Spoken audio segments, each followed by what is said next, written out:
ఇక Vijayawada MP Kesineni చిన్నిపై YCP నేత కేశినేని నాని చేసిన వ్యాఖ్యలు పూర్తిగా అవాస్తవమని, నిరాధార ఆరోపణలేనని టీడీపీ రాష్ట్ర నాయకులు మాదిగాని గురునాథం స్పష్టం చేశారు. ప్రజలను తప్పుదోవ పట్టించే ఉద్దేశంతోనే నాని ఇలాంటి ఆరోపణలు చేస్తున్నారని విమర్శించారు.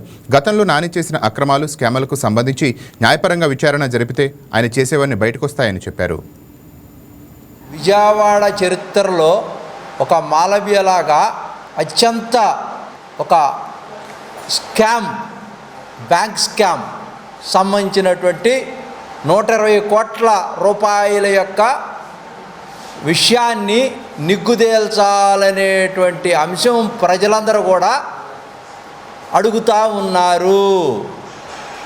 ఈ కుంభకోణం ఏంటి, మరి దాన్ని ఎన్పిఏలో వెళ్ళలేదా, అసలు మీరు ఎందుకు చేశారు, ఏ పర్పస్తో మీరు 120 కోట్లు బ్యాంకు, ఓవర్సీస్ బ్యాంక్ నుంచి తీసుకున్నారు అనే అంశాన్ని ప్రజలు ఇప్పుడు చర్చించుకుంటా ఉన్నారు. అసలు మీరు తీసుకున్నారా, తీసుకోలేదా, తీసుకుంటే మీరు ఏ విధంగా ఆ నిధులు విధుల్ని ఏం చేశారు, ఏమైంది అని ప్రశ్నిస్తూ ఉన్నారు.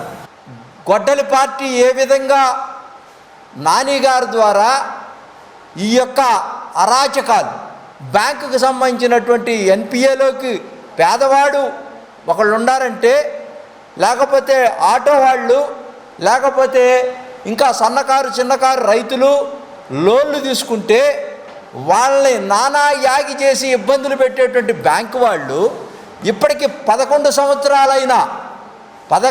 సంవత్సరాలైనా ఎందుకు మీ జోలికి రాలేదు, ఎందుకు రికవరీ చేయలేదు?